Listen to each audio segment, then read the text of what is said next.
With the Game Changers North American playoffs coming to a close, there's a lot to be said of the finals, specifically EG's unlikely triumph over a then undefeated version 1. So today I thought we'd take a look at that series and pull out some of the interesting play from those 4 maps. This video will mainly concern macro play and IGL decision making, and hopefully serve as a useful launching pad for aspiring teams to level up their play. Okay, so this first round I want to look at is round 20 on Bind, and it really showcases some really strong defensive maneuvers and macro play from V1. So from round start here, there are a couple important things we can see. Thing 1, EG have a really good exec here. They have 4 of their 5 ults, and they have obviously access to this Brimstone ult and to their Sky ult in particular, and their Raze ult actually, which are going to be really big for their ability to exec. And this round actually represents V1's ability to adapt to the fact that EG do have a stronger exec than them coming into this one. This formation from V1 that we see is a very clear example of that. So here we can see that we very clearly have this stack over towards B, Fluorescent and Alexis, and what this stack's intention is to do is to prevent EG from getting to use any ultimates towards the B side of the map. So in the event that EG wanted to exec towards B, if they go for B long, they're going to get trapped in long itself and never get to use those ultimates because they never get to see the site.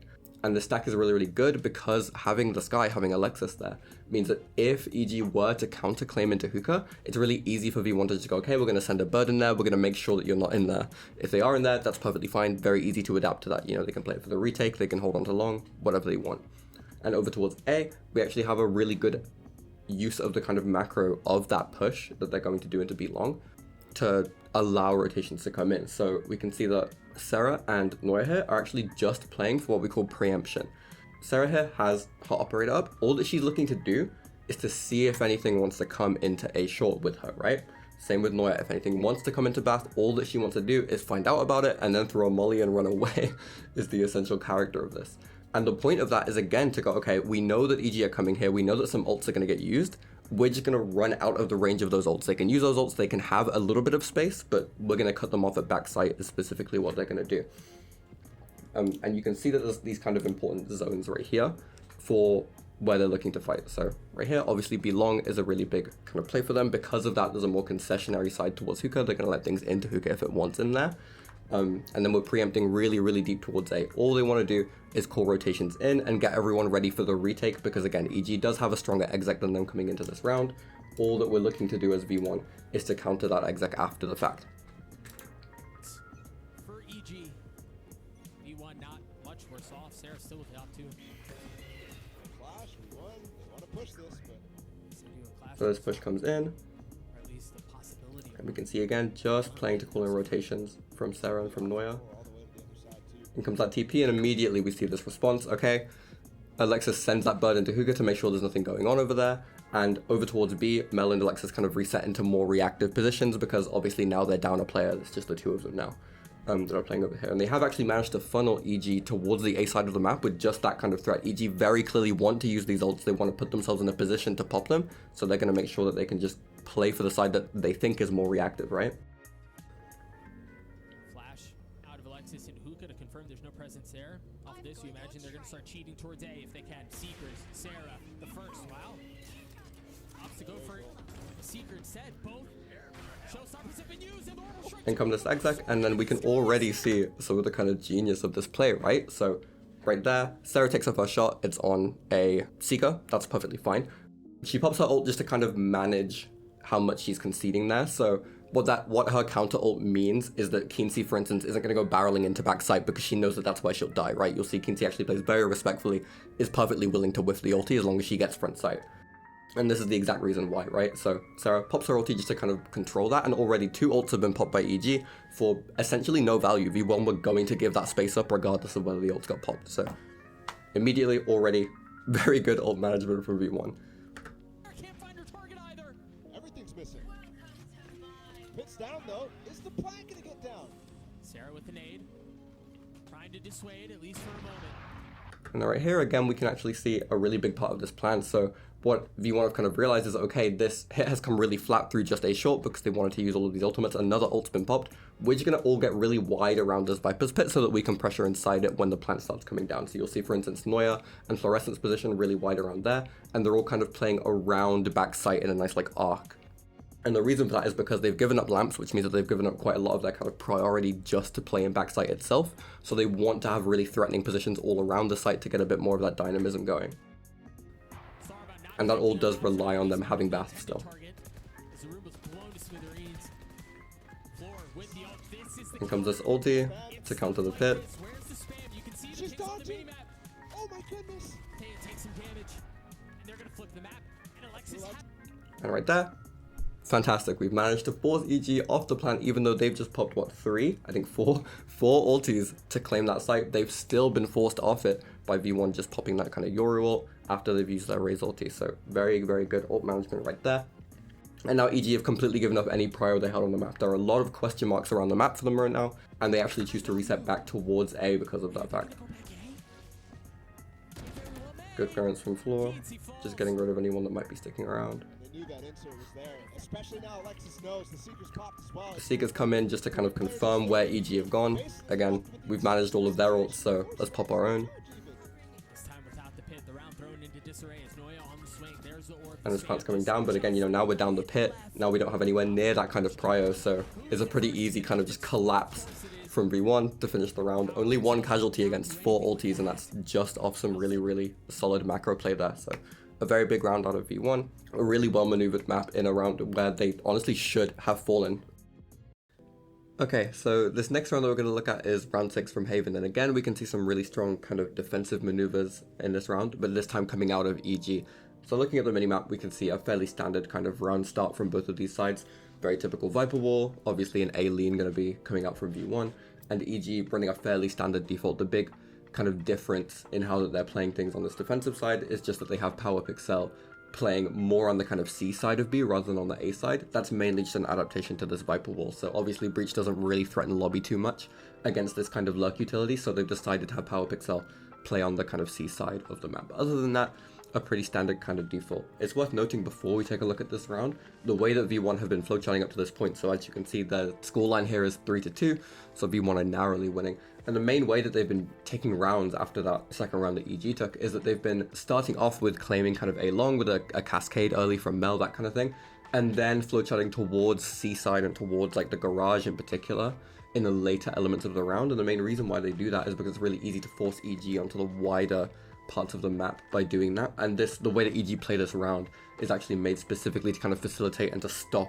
that kind of flowcharting that they've been doing where they end C quite often.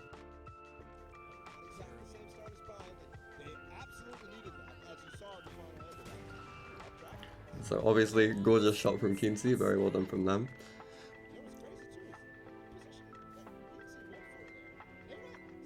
Alright, here we can already start to see things kind of moving in that direction that I was saying about, right? So that first shot gets taken, and immediately V1 start to move towards this kind of C side of the map. In particular, they send Mel over because what Mel tends to do is that she'll send her high tide through garage so that it cuts off both of the kind of angles of checking it from EG, which means that they can very easily break that killjoy utility.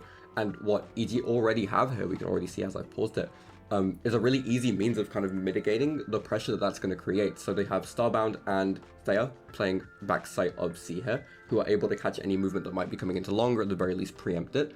And then Power Pixel is actually leaning this side rather than towards the A side now, and that means that she can very easily just react if the alarm bot goes off in garage, which means that they have a very easy way of responding to anything in garage, but they're not going to try and fight it too hard because V1 have proven that they're very, very good at using that space for themselves. We can also see towards the A side of the map, Kinsey actually just leaves it, so that definitely facilitates any movement towards the kind of C side of the map that EG are going to do. And again, that's a really strong response to this lurk kind of utility, this Viper wall that V1 have up. They go, okay, it's really difficult for me to maintain an angle into lobby because it requires 2 people. I need 1 person for short and 1 for long with this wall up. I'm up numbers, I'm just going to play the A side relatively retaky. I'm going to enable myself to catch any movement that you're going to do on the other side of the map because I won out in A long anyway. So we can see a very clear kind of retreat out of A as this starts to come through. Just some stall util on B to piss off Mel. And right here, just as this hit's about to come through, it's about to happen. Very nice anchor positions from EG, right? So we have one person obviously playing logs, we have Starbound playing logs, and we have Thea playing backside here. So there's a lot of synergy between the two of them, a lot of really nice wide angles. They're playing really respectfully around garage because again, they've got this alarm bot quite deep, you know, it's on their side of garage to force the enemy to kind of come in. So they're playing very respectfully, very kind of backside, just playing to trade out. They're playing for their number advantage here. Blind comes through, beautiful swing. There's that deep alarm bot coming into play, really easy to blind off that, so Mel can't get her lurk off. And some fantastic trading, so we end up with a really, really well done round there by EG.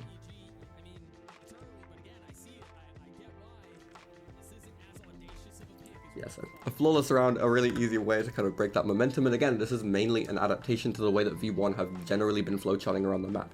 EG were completely ready to catch their movement towards C before V1 had even started doing it. It was a very clear kind of pattern of how they were doing things, and a really good response to the kind of early A movement that they were taking as well. Take a nice quick pick over towards A long, and then we can start to kind of play the macro game, play the mind games a little bit. So a really well called round from EG. That's definitely a big part of how they succeeded in this series.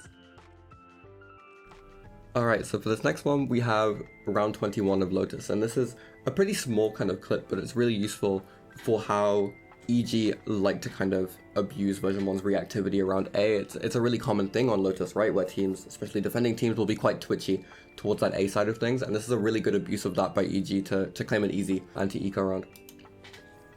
So on round start here, obviously, we can see an A lean coming out of EG. This is actually quite uncommon for them. They haven't really tended to start over here on round start, but they do so right here. And to this, we can just see them being really, really cautious. So you can see C is locked down just by Starbound with the turret towards B, and then Starbound just spotting towards C. So they know they're pretty safe to serve towards A here, and this becomes kind of a process of elimination thing, right?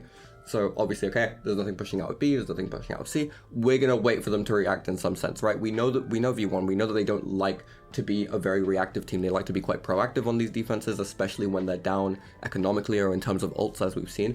So we're gonna give them a moment to kind of try and make a big decision. And right here, if we just look at this formation, obviously this is a very kind of robust, like, square that they're formed into, and that's obviously no mistake. So we have, I think, 3 players actually playing anti here. So PowerPixel player and Keency, I believe, are all actually playing anti here, and it's just first being taken by Lori on that smoke. I might be a little bit off, but you can see there's obviously multiple of them playing anti here. They're very prepared for this push out to come. And again, it's a process of elimination thing. You're not pushing out C, you're not pushing out B. You, generally speaking, tend to be really, really kind of proactive in terms of how you're playing in A main, so let's see what you're going to do about it.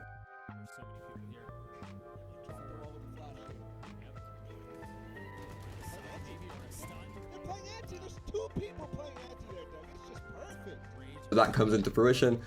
Obviously, from this point on, they claim a pretty easy round here. I don't think it was Lori actually taking first. It may have been someone else. But as you can see, they were very prepared for that kind of flash to come out, very prepared for them to use that wall in an unorthodox way, because V1 haven't really been abusing that Viper wall that much just yet, because they've been holding so deep in A main, playing so kind of proactive against any reclear that EG might do.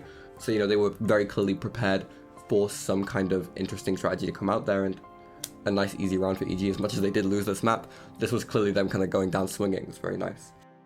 Okay, for this final round, we have round 10 of Breeze, and what I really want to highlight in this round is the way that V1 kind of adapt to how EG have been playing their defense, because they play quite a formulaic defense on Breeze. It's how V1 really adapt to that, and how they kind of use the map to get another round on the board. I mean, look, they're down 8-1. This is a really nice adaptation from them to keep themselves in the game at this point. So the main thing worth pointing out kind of at the start of this round is that this formation from EG that we're seeing right here is common. They've used it quite a lot, and there are a lot of kind of important characteristics to it. So the biggest thing that we can notice about it is that having your Sova and your Skye in the same place means that A has a very specific kind of goal, and that goal is just to know if things are coming and then grant the space, because obviously Sova and Skye have very little stopping power. It's quite rare that you'll see them in the same composition in the current meta, because they can't really stop anything from happening. They can only tell you way before it happens that it's going to.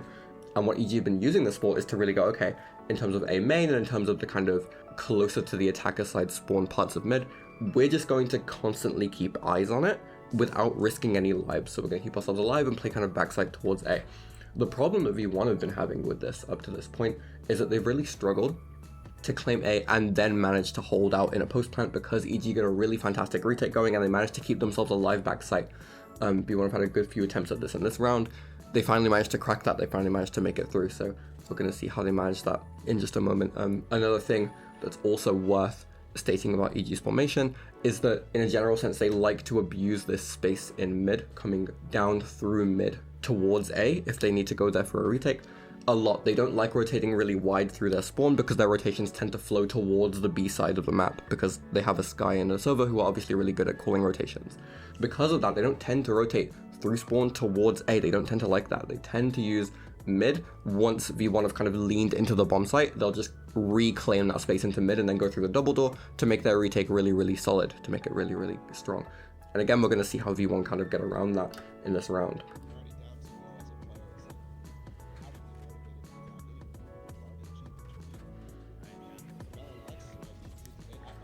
So right here, already pretty useful kind of tech that they've used here. So obviously this A main claim has been really succinct, right? Like, so we've got a one-way that's up so that PowerPixel can't kind of peek back through.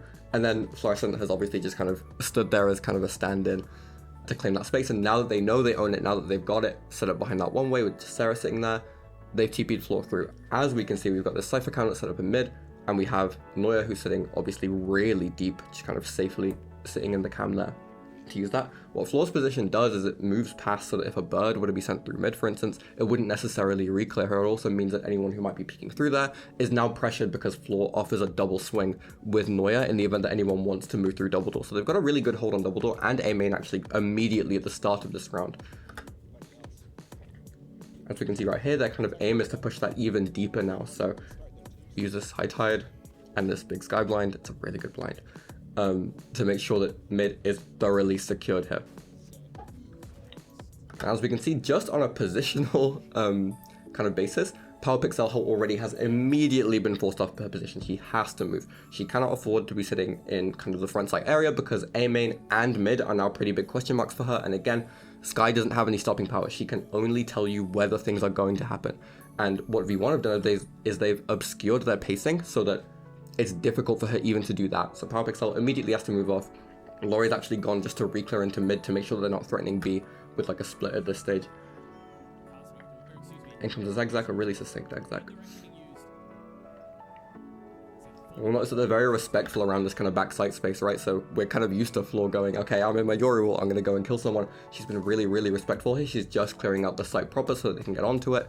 They're not worrying too much about yellow because, in perfect honesty, they know for 100% fact there's going to be someone there. There always is.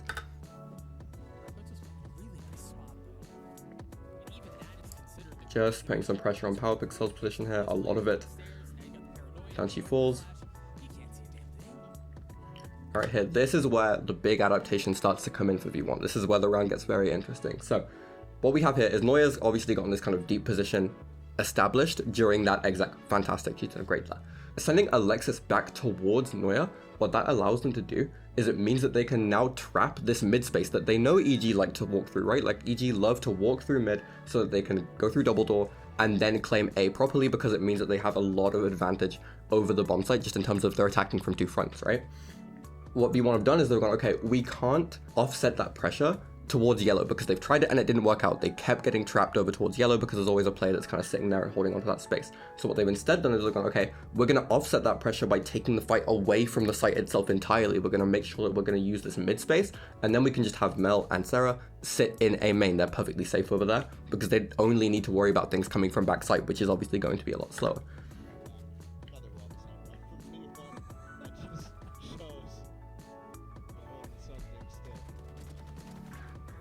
So right here, some gorgeous trapping going on. Floor overheats a little, but who can blame her? And then Alexis resets. So now that they're going to have to be a little bit more cautious moving through mid, you know, now that Starbound is a little bit more scared moving through that space, now Alexis goes, okay, I can go join the main guys. We have numbers now, we can afford to grant the site because we have a lot of means of fighting into things.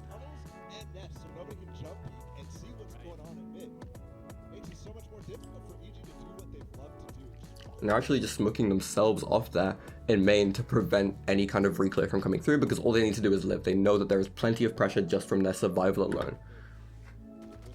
Neuer finds another fantastic timing, and there we go.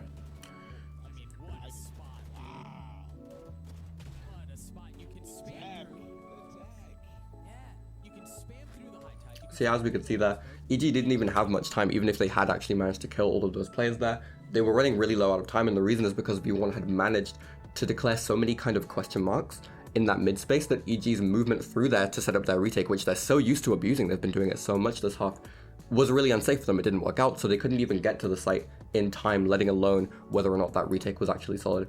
And that was a really good adaptation from V1 to the fact that, you know, these A retakes had been working really, really well for EG. You know, fighting into yellow hadn't really worked, staying in main hadn't worked, playing on site hadn't really worked for them, but being able to kind of abuse the offset of all of that pressure into mid worked out really, really well. So it got them a really, really good round. As much as it's only 2-8, it is a really big deal that they managed to take this round. So a nice one to close it out.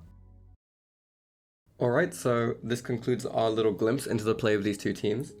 We've seen some really creative adaptations to common strategies and some insightful macro decision making here.